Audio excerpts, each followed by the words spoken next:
Est-ce que vous savez lire, à votre avis? Là, vous dites peut-être que je vous prends pour des cons, mais est-ce que vous êtes déjà posé la question, est-ce que je lis bien? Est-ce que, quand je lis quelque chose, j'en tire le maximum de ce que je vais en tirer? Est-ce que vraiment, l'exercice que je fais, ce n'est pas une perte de temps et c'est une bonne chose? Si vous êtes un petit peu comme moi, il y a de grandes chances que vous n'êtes jamais réellement posé cette question, et que donc, maintenant, vous vous la posiez. Et bien aujourd'hui, on va voir ensemble comment lire. Parce que c'est une question qui paraît conne, mais qui est peut-être pas aussi évidente que ça. Bonjour à toutes et à tous, je m'appelle Maverick, je suis doctorant en 2e année de thèse, bientôt 3e année, et ma recherche porte essentiellement sur le microbiome des bovins, mais j'ai une autre passion dans la vie, c'est les sciences d'apprentissage et l'art d'apprendre. Et j'ai une chaîne YouTube du coup qui est dédiée à cette question de l'art d'apprendre, de comment on apprend, de comment ça se passe, c'est la chaîne sur laquelle vous êtes, et j'ai aussi 2 autres chaînes YouTube, l'une dans laquelle je fais un petit peu un vlog de ma thèse, qui n'est pas très entretenu, mais ça va venir, et une autre où je parle un petit peu plus, elle est vraiment, où c'est mes questionnements bruts, comme ça, pas forcément en lien avec la thèse, on est plutôt sur de la philosophie de comptoir, peut-être un peu de développement personnel, ce genre de choses, des questions. On n'est pas là pour ça. Aujourd'hui, on est là pour parler de comment lire quelque chose, que ce soit un livre, que ce soit un article, que ce soit un journal, n'importe quoi, le fait de lire. Comment bien lire? Parce que c'est pas forcément évident. Est-ce que, à votre avis, vous lisez bien? C'est une première question qu'on peut se poser. Et si oui, qu'est-ce qui vous fait dire que vous lisez bien? Pourquoi vous lisez quelque chose? Alors, les thèmes abordés dans cette vidéo seront essentiellement dirigés vers la lecture de non-fiction, donc la lecture académique, la lecture de la philosophie, de l'histoire, de l'économie, je sais pas. Mais ça marche aussi un petit peu avec les livres de fiction, c'est juste que c'est pas l'usage premier de cette vidéo. Normalement, les conseils sont toujours bons. Alors, je vais partir du principe que vous savez lire, que vous connaissez l'orthographe, que vous connaissez la langue française, que vous arrivez à comprendre les mots. Maintenant, il se passe un truc intéressant. Et c'est quelque chose qu'on réalise pas très souvent. C'est que il y a 2 aspects fondamentaux à la lecture. Quand on lit quelque chose, il y a 2 métriques, entre gros guillemets, fondamentales. Il y a, premièrement, la vitesse à laquelle on lit quelque chose. Et il y a aussi, deuxièmement, la compréhension. Et c'est pas toujours le cas, mais en général, les deux aspects là sont un petit peu antagonistes. Souvent, c'est impressionnant quand quelqu'un nous dit « Ouais, j'ai fini un livre de 10 000 pages en une semaine. » Chapeau, c'est un crack. Il a lu ça hyper vite. Mais la vraie question, c'est est-ce qu'on a envie de lire un livre pour le lire vite et pour vite le dégager, ou est-ce qu'on a envie de lire un livre pour comprendre ce qu'on lit et pour réellement en tirer quelque chose? Il y a 2 aspects fondamentaux à la lecture, comme il dit, il y a la vitesse et la compréhension, et je pense qu'il faut à tout prix privilégier la compréhension. Et alors, quitte à prendre du temps, quand on lit un paragraphe, par exemple, des fois, on passe notre temps à relire 26 fois la phrase. Pourquoi? Parce qu'on essaie de la lire trop vite et on ne la comprend pas, on se rend compte qu'on la comprend pas, donc on essaie de la relire, mais on essaie de la relire trop vite, donc on la recomprend pas, etc. Quand on lit quelque chose, l'idée c'est de réellement se concentrer sur la compréhension de ce qu'on lit. Et c'est pas toujours évident, surtout si on lit de la non-fiction, des fois il y aura des termes au milieu d'une phrase qui seront vraiment pas faciles, des mots compliqués parce qu'on n'a pas forcément le vocabulaire ou parce qu'on comprend pas très bien dans quel contexte ça s'inscrit. Un mot de la langue courante dans un papier académique, ça n'a pas forcément toujours le même sens. Et il faut pas avoir peur de s'arrêter sur ces mots et de lire ces mots à voix haute. C'est un vrai truc ça. On nous a appris à l'école à lire dans notre tête. Et en général, ça permet de lire un petit peu plus vite, etc. Et je vous l'ai dit, parfois, lire vite, ça peut venir au prix de la compréhension. Et on n'a pas forcément envie de lire un livre en 30 secondes pour au final n'avoir rien compris. C'est juste une suite de mots et on fait aucun sens. L'idée, c'est vraiment de comprendre. Donc, pour comprendre réellement ce qu'on lit, 2 choses. Premièrement, réduire la vitesse. C'est pas grave de prendre son temps pour lire. Il faut réduire la vitesse de lecture pour laisser le temps à notre cerveau de réellement comprendre ce qu'il dit dans une phrase. Parfois les phrases sont compliquées, parfois les connecteurs logiques sont pas évidents, parfois l'auteur il se fait un kiff, il fait une phrase à rallonge avec 20 000 virgules et on ne sait plus où est-ce qu'il nous emmène. Il faut prendre son temps. C'est pas grave. Déstresser du fait de pas lire rapidement. La lecture c'est quelque chose qui de base prend du temps et on se dit j'ai envie de lire plus vite. Comme ça je pourrais lire plus de trucs et au final je pourrais vraiment avoir énormément de connaissances. Le problème c'est que si vous lisez plus vite au prix de la compréhension de ce que vous lisez, à quoi bon lire quelque chose? Si j'ai un livre qui fait 600 pages et que à la fin, quand je ferme ce livre, j'ai rien compris, à quoi ça a servi de lire ce livre réellement? C'est ça la question qu'il faut se poser. Donc comment lire? Premièrement, je dirais qu'il faut vraiment privilégier... Je sais pas écrire, on va arrêter d'écrire. Je dirais qu'il faut à tout prix essayer de privilégier la compréhension. C'est réellement la chose la plus importante. Alors comment on fait pour s'assurer qu'on comprend ce qu'on lit? Premièrement, il faut ralentir, ça on l'a déjà dit, c'est pas forcément le truc le plus compliqué. Deuxièmement, il faut s'arrêter sur les mots qu'on ne comprend pas et ne pas avoir peur d'aller les chercher. Il ne faut pas avoir peur d'aller... il ne faut pas avoir peur de réellement se dire « Ok, ce mot je ne le comprends pas, qu'est-ce que l'auteur essaie de me dire ?» Donc, chercher. Et vous allez voir que ce point il est un petit peu plus intéressant parce que c'est pas simplement chercher les mots qu'on ne comprend pas, mais c'est aussi chercher le sens. Quand on lit un livre, quand on lit un texte, on peut l'aborder de deux manières différentes. Soit on considère que ce que nous dit l'auteur, c'est la vérité.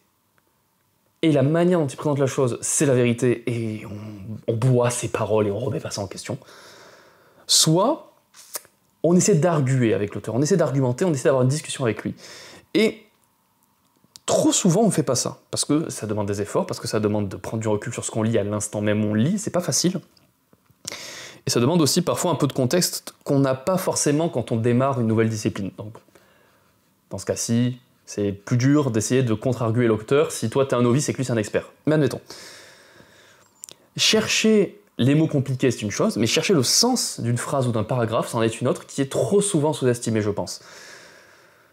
Pour comprendre, pour vraiment privilégier la compréhension de ce qu'on lit, il faut comprendre ce qu'essaie de nous dire l'auteur, plus que ce qui est écrit réellement. Et ce qu'essaie de nous dire l'auteur, c'est à la fois ce qu'il nous dit, ce qu'il écrit, mais aussi ce qu'il ne nous dit pas.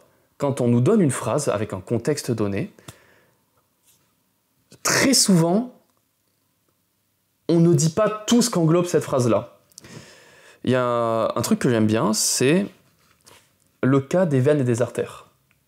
Imaginez, vous lisez un article, et on vous dit une phrase en disant « Oui, les artères sont des vaisseaux sanguins avec une paroi épaisse, qui sont plus résistants et aussi plus souples, et les veines ont une paroi un peu plus fine, mais ont des valves, ce que n'ont pas les artères. » Et là vous vous dites « Ok, super, j'ai rien compris. » Donc déjà vous n'avez pas compris tous les mots, vous allez chercher les mots, et après vous comprenez. Super, j'ai compris les mots, non, j'ai pas compris le sens. Pourquoi? La question du pourquoi. Je crois qu'on en a déjà parlé sur cette chaîne. La question du pourquoi elle est primordiale, et c'est vraiment celle-là qu'il faut matraquer sur les paragraphes que vous lisez. Pourquoi les artères sont plus épaisses que les veines, et pourquoi elles n'ont pas de valve, alors que les veines, elles ont besoin de valve? Ça, c'est pas dit dans le paragraphe. Et ça vous empêche de faire sens. Ça vous empêche de comprendre. Rappelez-vous l'une des vidéos précédentes que j'ai fait, comprendre, c'est ce petit moment d'eureka, c'est quand ça fait sens pour nous. Et là, ça fait pas sens. On comprend les mots, mais on comprend pas le sens. Vous posez des questions sur pourquoi, c'est-à-dire pourquoi ce qui est dit est censé faire sens. Donc, est-ce que ça fait sens? Qu'est-ce que l'auteur essaie de me dire? Est-ce que je suis d'accord avec ce qu'il me dit? Tout ça, ça permet d'interagir réellement avec la source. Et ça nous permet vraiment de comprendre où est-ce que l'auteur essaie de nous amener, mais aussi, et peut-être surtout, ce qu'il essaie de nous dire. Et croyez-le ou non, ça prend 3 plombes de faire ça. C'est-à-dire que votre vitesse de lecture, elle risque d'être sacrément ralentie. L'avantage que vous aurez à mettre plus de temps à lire un livre, parce que vous arguerez réellement avec ce livre, c'est que vous comprendrez réellement ce que l'auteur essaie de vous dire. La réponse à pourquoi les veines ont des valves et les artères n'en ont pas, et pourquoi les artères sont plus épaisses que les veines, parce que les artères sont ce qui part du cœur, donc c'est ce qui se prend toute la pression sanguine, donc il faut avoir des parois hyper résistantes pour résister au sang, et le sang, il s'en va, il n'a pas besoin d'être retenu par des valves parce qu'il va faire son chemin. Les veines de l'autre côté, celles qui ont moins de pression, parce que ça arrive à l'autre bout de la chaîne de la circulation sanguine, donc elles n'ont pas besoin d'avoir des parois aussi épaisses, vu qu'il y a moins de pression, il y a moins de tensions qui sont mises dessus, mais comme il y a moins de pression, le sang, il a du mal à avancer, tu vois, il fait hop, et puis il revient un peu en arrière, parce qu'il n'y a rien qui le pousse. Et c'est pour ça qu'il y a des valves. Parce que le sang, il avance, la valve se referme, et redescend pas. Voilà. Ça, c'est la différence entre comprendre les mots et comprendre le sens, et comprendre le pourquoi, dans quoi ça s'inscrit, etc. Rappelez-vous de toutes les vidéos qu'on a fait avant, essayez de comprendre quelque chose, c'est-à-dire essayez de l'inscrire dans votre réseau de connaissances. Votre compréhension du monde, c'est une suite d'idées qui sont plus ou moins liées entre elles. Et l'idée, quand on a une nouvelle information devant nous, c'est essayer de la confronter à ce réseau pour voir si elle résonne avec quelque chose, ou si elle peut se lier à quelque chose, ou si ça peut démarrer un nouveau fil de pensée dans notre réseau. Et discuter avec les paragraphes, se demander pourquoi, se demander si on est d'accord, se demander ce qu'essaie de nous dire l'auteur, essayer parfois même de le contredire, ça nous permet de confronter cette nouvelle idée de la part de l'auteur à tout notre réseau de connaissances à nous. Et c'est ça la compréhension. Ça prend du temps, on sacrifie la vitesse. Le speed reading, si vous voulez comprendre un texte, c'est vraiment pas le bon plan. Il faut ralentir et essayer de chercher ce qu'on essaie de nous dire. C'est vraiment ça la compréhension. Donc, pour bien lire, pour réussir à bien lire, surtout les non-fictions, surtout les textes hyper compliqués, mais ça vous allez vous en rendre compte tout seul, hein, il faut privilégier la compréhension à la vitesse. Je ne sais pas si vous avez déjà essayé de lire un article scientifique plus ou moins de pointe, sur un sujet qui n'est pas forcément le vôtre, on ne comprend rien. On ne comprend rien parce que les phrases sont hyper denses, les paragraphes sont hyper denses en idées, et c'est vraiment pas clair, parce qu'on n'a pas tout le contexte derrière. Pas toujours. Dans ces moments-là, vous savez que vous allez mettre 3 plombes à le lire parce que vous voulez comprendre. Je vous invite à essayer de faire ça sur absolument toutes les œuvres de non-fiction que vous lisez. Alors, si vous voulez faire ça aussi dans les œuvres de fiction, c'est bien, parce qu'au moins vous comprendrez un petit peu mieux l'histoire, mais en général, c'est quand même plus facile à suivre, parce que justement, c'est une histoire qui nous a racontée. Les œuvres de non-fiction, c'est des idées qui nous sont balancées, c'est pas forcément hyper clair. Il faut accepter l'idée de sacrifier la vitesse pour comprendre. Maintenant, un autre point, donc le premier point qu'on a vu, c'était la compréhension, qui est, je pense, très important.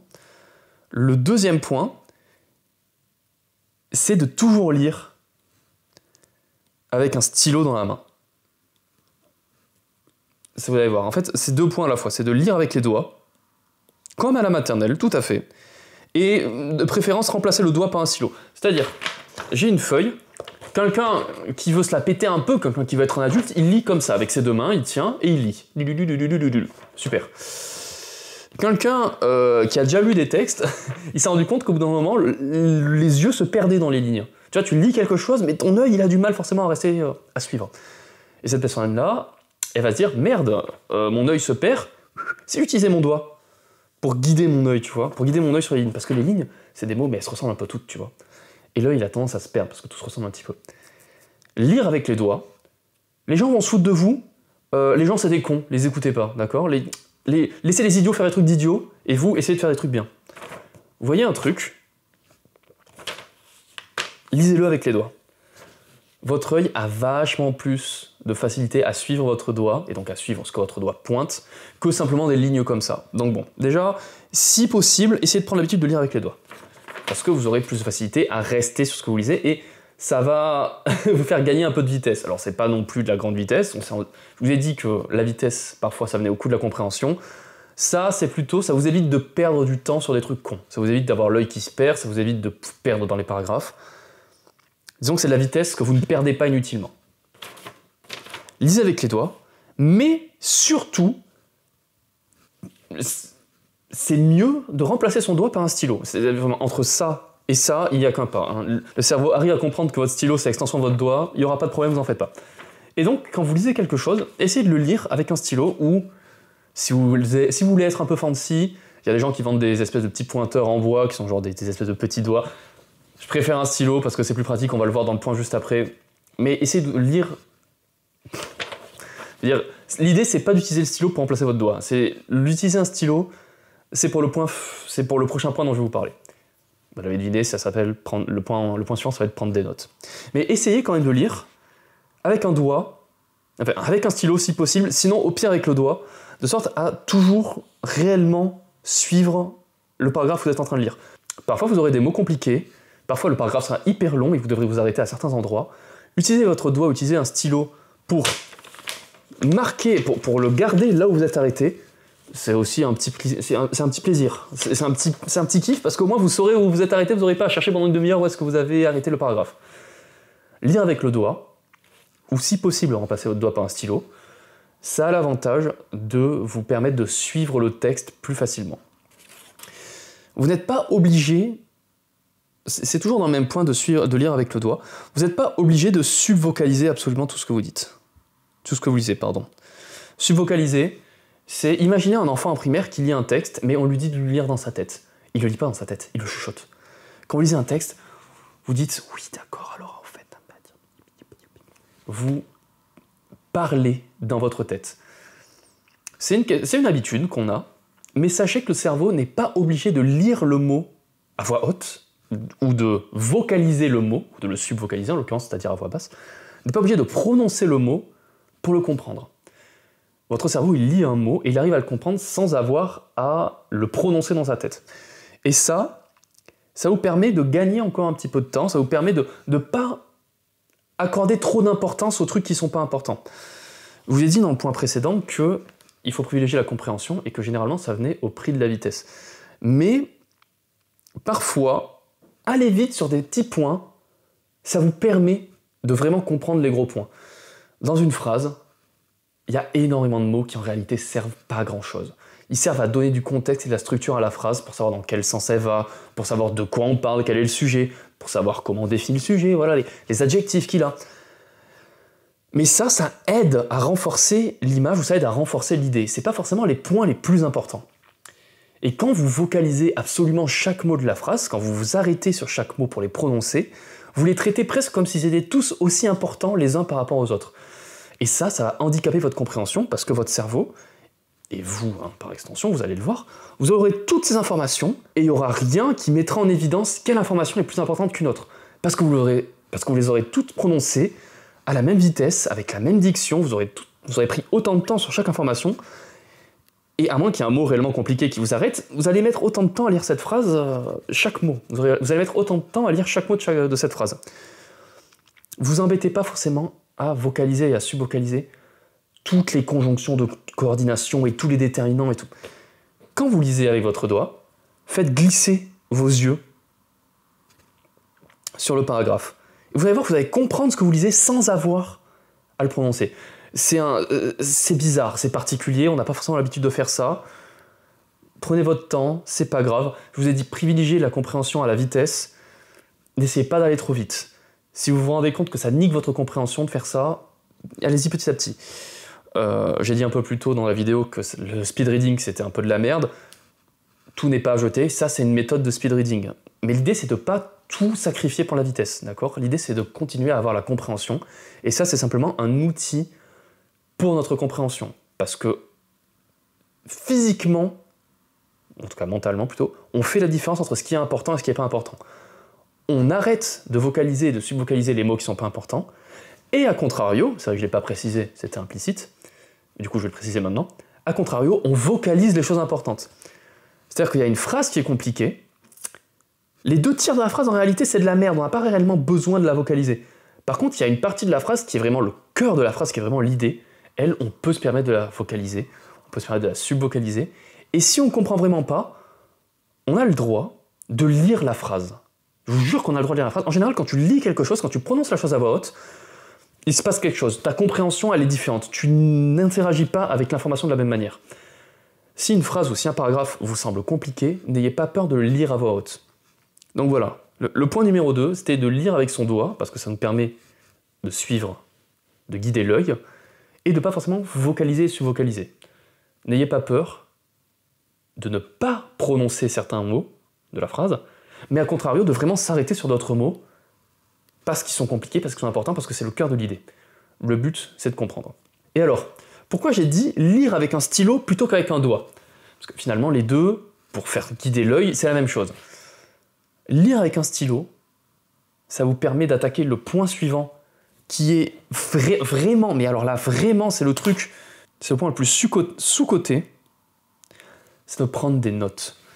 Quand vous avez un stylo dans la main, la barrière d'entrée pour prendre une note, elle a disparu. Vous avez déjà le stylo. Vous avez déjà le stylo et ça va en froisser certains. Vous avez déjà le stylo et quand vous avez un livre sous les yeux, vous avez déjà le papier. Hein, vous avez le droit d'écrire directement dans le livre. Je sais qu'il y en a qui n'aiment pas ça. Je vous invite à prendre un petit carnet ou un... Moi, je me bats toujours avec un petit carnet. Quand j'ai des idées, je les note dedans. Mais vous pouvez avoir une feuille A4 à côté. Vous pouvez, si vous lisez à côté d'un ordinateur, prendre des notes sur votre ordinateur. Je préfère les notes analogues quand même, mais c'est pas grave.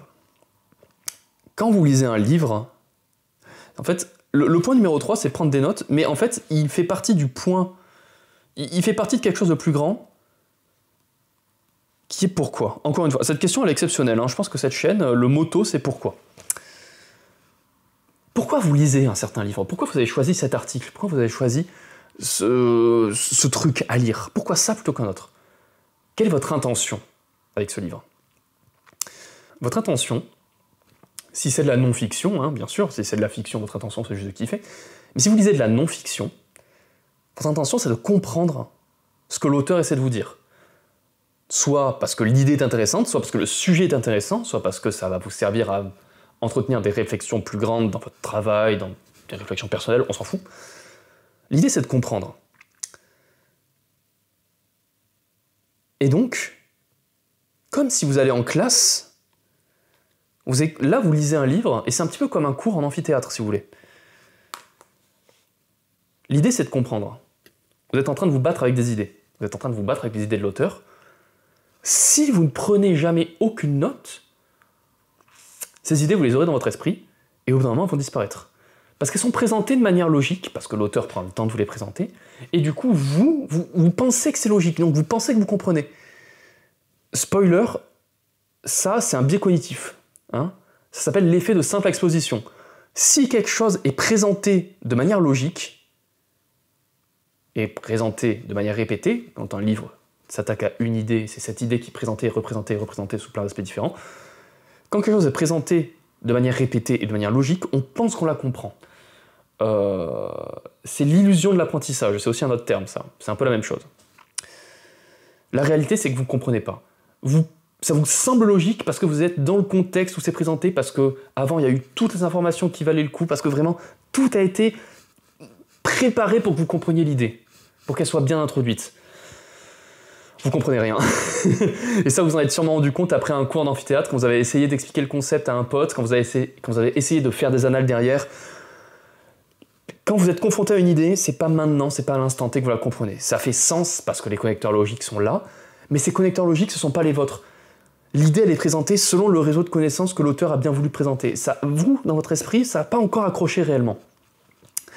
Et alors, prendre des notes, ça vous permet d'extraire ces idées, ou alors d'arguer avec l'auteur quand vous n'êtes pas trop convaincu par certains arguments, mais ça vous permet d'extraire ces idées du contexte. C'est-à-dire que là, vous avez lu un chapitre entier qui présente une idée, votre but, c'est de comprendre cette idée. Donc vous allez prendre une note, vous allez écrire soit à la fin du chapitre, soit à côté de certains paragraphes, soit sur une feuille volante, soit sur une carte, soit sur votre ordinateur. Et l'idée, c'est d'essayer d'expliquer ce que l'auteur a essayé de vous dire. Vous les réexpliquez avec vos mots, parce que c'est avec vos mots que vous le comprenez, c'est parce que c'est avec vos mots que ça va s'inscrire dans votre réseau de connaissances. Et prendre des notes, donc lire avec un stylo, ça vous permet de prendre des notes directement. Prendre des notes, ça va vous permettre d'extraire l'idée du contexte dans lequel elle est présentée, de sorte à ce que vous ayez réellement l'idée pure en face de vous. Et que vous vous dites, ok, cette idée, qu'est-ce que c'est? Est-ce que ça fait réellement sens? Est-ce que je suis d'accord avec cette idée? Est-ce que ça s'inscrit bien dans mon réseau de connaissances? Est-ce que je peux pas m'en servir pour développer d'autres idées derrière? Est-ce que ça va pas contredire certaines de mes idées? Et si oui, qu'est-ce que ça veut dire? Est-ce que j'ai pas très bien réfléchi à certaines choses? Vous avez tout un univers qui s'ouvre à vous. Prendre des notes intelligentes, c'est un moyen de déléguer, pas réellement déléguer à vrai dire, c'est un moyen de extraire votre processus de réflexion et de le mettre sur un format physique. C'est une aide à la réflexion. Si vous ne prenez pas de notes, vous allez réfléchir à des idées, et ça va faire vite fait sens, mais vous ne vous rendrez pas compte qu'il y a des trous dans votre argumentaire. Et c'est pas grave. Votre cerveau, un truc que j'ai assez vite compris, je pense, de par les mille et une choses que j'étudie, notamment, entre autres, la psychologie et les sciences de l'apprentissage, c'est un pont que j'ai trouvé entre les deux. Votre cerveau, c'est pas une machine à compréhension. Votre cerveau, c'est pas une machine à vérité. Votre cerveau, c'est une machine à cohérence. Son but, c'est d'être cohérent. Et vous vous dites, ah, mais il est cohérent en étant logique. Non, non, non, non, non, non, non. C'est ça, la cohérence passe avant la logique pour votre cerveau. Donc si vous avez un argumentaire, votre but, enfin, inconscient, le but de votre cerveau, ça va être de faire en sorte de garder cet argumentaire de manière la plus cohérente possible. Et comment ça va se passer? eh bien vous allez simplement occulter les trous dans votre raisonnement. C'est sûr, si vous vous concentrez activement sur la réflexion que vous êtes en train de faire, vous allez occulter les petits trous dans votre argumentaire, et du coup vous allez vous dire « Mais si, mais c'est logique, parce que le point A entraîne le point B, entraîne le point C. » Vous allez essayer d'expliquer ça à quelqu'un d'autre, la personne en face de vous va vous dire « Mais non, mais t'as pensé à ça ?» Et vous allez vous sentir comme un con. Votre cerveau, c'est une machine à cohérence, et quand vous essayez de comprendre quelque chose, il va vous donner l'illusion que vous avez compris. Parce que c'est cohérent d'avoir compris, parce que vous avez passé du temps dessus, vous avez lu un livre dessus, vous avez des argumentaires que l'auteur vous a donnés, donc bien sûr, oui, t'as compris, t'inquiète, t'as compris. Quand vous allez essayer de répondre à des questions ensuite sur un quiz, vous allez vous rendre compte que vous n'avez rien compris. Prendre des notes, ça vous permet d'extraire ces idées, à la fois du texte, mais à la fois aussi de votre compréhension, boum, de les poser sur papier ou de les poser sur une application de prise de notes si vous faites ça sur un ordinateur, j'en sais rien, juste de les poser et de les confronter réellement à ce qu'elles sont, c'est-à-dire des idées face à ma compréhension du monde. Et vous aurez réellement compris ça quand ces idées auront fait sens, quand vous aurez le petit moment de Eureka. Et ce petit moment de Eureka, il arrive quand vous avez confronté l'idée avec votre vision du monde, quand vous aurez réussi à raccrocher ce petit point flottant à votre réseau de connaissances. Lire un livre sans prendre des notes, c'est constamment être sous l'illusion qu'on comprend ce que l'auteur veut nous dire, parce que l'idée, elle est présentée dans son contexte, parce que l'auteur, il la présente de manière logique, et nous, on voit l'idée de manière logique, et donc on se dit, c'est logique. Une fois que vous aurez essayé de réfléchir à cette idée en dehors de son contexte, vous allez vous rendre compte que c'est vachement moins simple. Prendre des notes de lecture, en se demandant pourquoi je lis ce livre, en se demandant quel est mon intérêt, en se demandant pourquoi j'essaye de lire réellement, en se demandant qu'est-ce que je veux tirer de ce livre, prendre ces notes, ça vous permet réellement d'extraire les idées et de les intégrer, de les comprendre. Pas de les mémoriser, pas d'avoir l'illusion d'avoir compris, mais réellement de les comprendre. C'est un coup à prendre, ça, en réalité, que de lire un livre et de se dire « Ok, qu'est-ce que l'auteur essaie de me dire ? Ok, je vais prendre une petite note parce que je pense qu'il me l'a dit comme ça. Ok, cette petite note, elle me fait me poser des questions, parce que s'il dit ça, ça veut dire que quelque part dans son argumentaire, il devrait dire ça aussi, mais ça veut peut-être dire aussi que ma vision de la chose, elle est contre cette idée-là, elle s'y oppose. Ça veut dire qu'en fait, j'ai peut-être pas très bien compris ce sujet de manière générale. Tout ça, ça prend du temps. C'est un coup à prendre et c'est pas forcément évident. Mais c'est comme ça qu'on lit. C'est comme ça qu'on lit bien. C'est-à-dire que c'est ça qui fait la différence entre avoir lu un article ou avoir lu un livre et avoir appris des choses de ce livre. J'ai pas mal de livres intéressants dans ma bibliothèque. Pas mal de livres que j'ai lus sans prendre réellement des notes et sans essayer de contre-arguer avec l'auteur. Et donc il y a pas mal de livres que j'ai lus où au final je m'en souviens plus du tout et où je me souviens pas réellement quel était le point et j'ai pas l'impression d'avoir réellement compris. Parce que j'ai pas fait l'effort de réellement arguer avec l'auteur, j'ai pas fait l'effort de prendre des notes, et j'ai surtout pas fait l'effort de travailler sur ces idées pour les rendre cohérentes, pour me les approprier. Le but, c'est réellement de s'approprier les idées, parce qu'une fois qu'elles sont à vous, ces idées, une fois qu'elles font partie de votre réseau de connaissances réellement et sincèrement, c'est-à-dire que vous n'avez plus besoin des béquilles extérieures, des béquilles de l'auteur pour faire en sorte que l'idée est logique, une fois que l'idée, elle est logique dans votre vision du monde, ça revient à dire que vous avez fondamentalement changé votre vision du monde grâce à ce livre. Parce que vous avez intégré dans votre réseau de connaissances des nouvelles idées de manière durable qui font sens avec peut-être pas toutes les autres idées de votre réseau de connaissances, mais la majorité des autres idées. Et là, vous avez réellement tiré quelque chose de ce livre. Ou de cet article. Votre vision du monde a changé, si c'est un truc métaphysique, mais bon. Votre vision du sujet abordé a changé, et donc par extension, votre vision du monde a changé. Et puis surtout, les idées qui ont été abordées ont été intégrées dans votre vision du monde. Donc finalement, vous avez compris ce qui a été dit. Vous n'avez peut-être pas compris, d'un point de vue réellement, fondamentalement académique, chaque détail du livre, et ça, il faudra le lire et le relire et le re-relire et réellement se reconfronter aux idées que dit l'auteur par rapport aux idées que vous avez compris pour réellement refermer cet écart. Mais je peux vous assurer que déjà, vous l'aurez vachement plus compris que simplement si vous le lisiez de manière rapide et sans prendre de notes. Donc, c'est ça la réponse à la question « Comment bien lire ?» Et la réponse à la question que vous vous êtes posée. Si vous savez bien lire, est-ce que je sais bien lire? Premièrement, est-ce que vous privilégiez la compréhension à la vitesse? Si vous privilégiez la vitesse, il y a de très grandes chances qu'au final, vous ne comprenez pas réellement ce que vous lisez. Vous avez l'illusion que vous comprenez, parce que les arguments sont présentés de manière logique, mais on se reparle de ce livre dans 6 mois, il y a de grandes chances que vous ayez oublié pas mal de choses. C'est normal, c'est parce que vous avez privilégié la vitesse de lecture à la compréhension de lecture. C'est-à-dire que vous avez privilégié le fait de lire rapidement les mots au fait d'intégrer les idées à votre réseau de connaissances. Donc premièrement, est-ce que vous privilégiez la vitesse ou la lecture? Et donc comment bien lire? Eh bien premièrement, il faut privilégier la compréhension. Deuxièmement, est-ce que vous lisez avec un stylo dans la main? Ça, c'est un vrai faux point, c'est vraiment plus une technique pratique.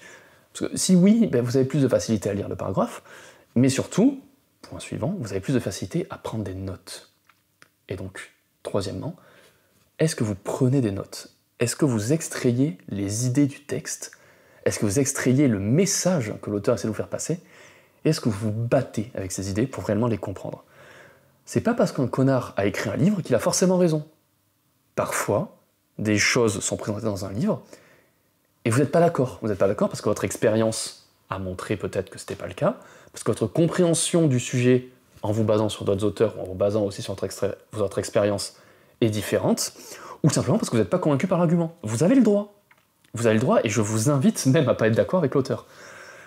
Est-ce que vous avez pris des notes pour extraire les idées de l'auteur, les idées qui sont présentées dans le livre, et est-ce que vous avez réussi à intégrer réellement ces idées dans votre réseau de connaissances? C'est-à-dire, est-ce que vous avez réellement réussi à comprendre ces idées en dehors du contexte dans lequel elles sont présentées? Alors, cette phrase elle est un peu bizarre, parce que la première manière dont vous comprendrez l'idée, c'est dans le contexte là. C'est-à-dire, vous lisez un livre de philosophie, vous allez comprendre un concept sous le prisme de cette philosophie. Mais à force de faire cet exercice, et surtout si vous lisez dans des domaines différents, vous allez vous rendre compte que parfois, les idées qui sont présentées dans un domaine, et dans un contexte, vous les comprenez tellement bien, vous les avez tellement intégrées à votre réseau de connaissances, que vous arriverez à les voir dans d'autres contextes et dans d'autres circonstances dans lesquelles vous ne pensiez pas que c'était possible. Je vous ai présenté un peu plus tôt dans la vidéo ma compréhension du fait que le cerveau est une machine à cohérence, et j'arrive à retrouver ce contexte, et j'arrive à retrouver cette idée à la fois dans la psychologie, dans la gestion des traumas, dans la gestion de l'image de soi, et aussi dans les sciences de l'apprentissage, avec notamment les biais cognitifs de l'illusion de l'apprentissage. Parce que c'est plus cohérent de croire qu'on a compris parce qu'on a vu quelque chose présenté de manière logique, que de réellement voir les trous dans notre argumentaire, parce que ça, ce serait incohérent dans notre manière de penser, c'est presque un biais cognitif. Comprendre réellement une idée, c'est réussir à l'extraire de son contexte. Et ça, c'est un niveau qui n'est pas forcément... Vous n'êtes pas obligé d'aller aussi loin dans la compréhension d'un livre.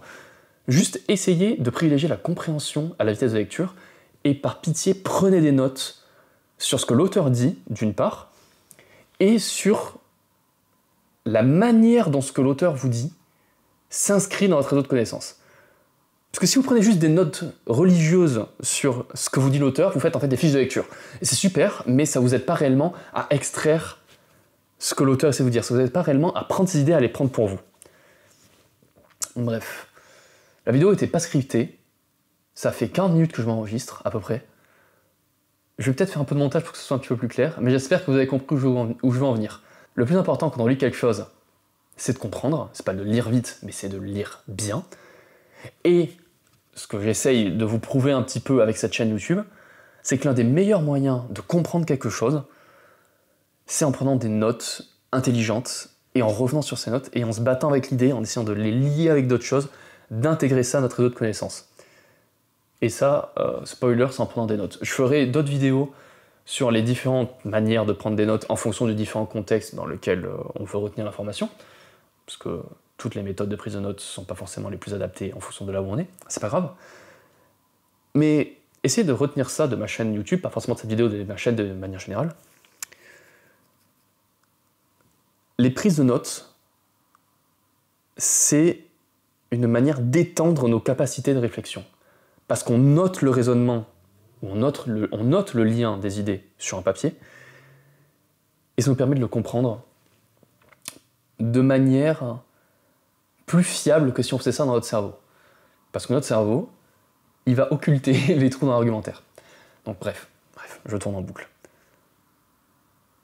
Privilégiez la compréhension à la vitesse, lisez avec un stylo dans la main, de sorte à prendre des notes à la fois sur ce que l'auteur veut vous dire, mais aussi sur la manière dont vous le comprenez.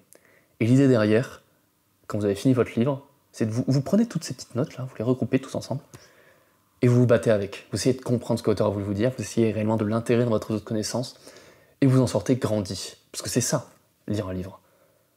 C'est pas simplement lire des feuilles et lire des mots, lire de l'encre pour le plaisir, même si c'est vrai, c'est aussi un plaisir.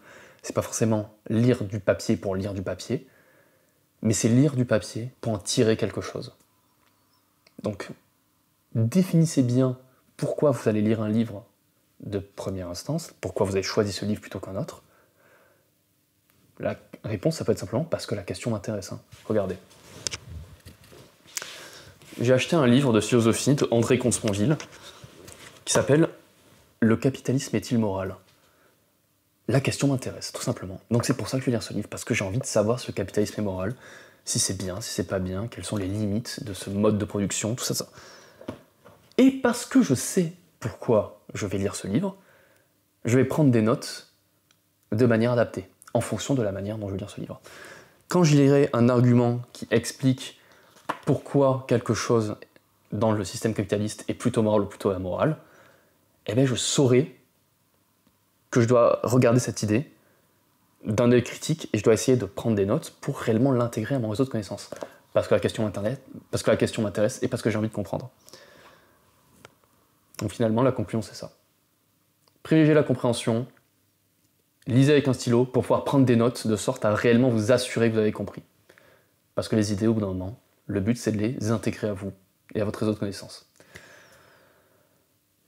Merci de m'avoir écouté et on se revoit pour une prochaine vidéo.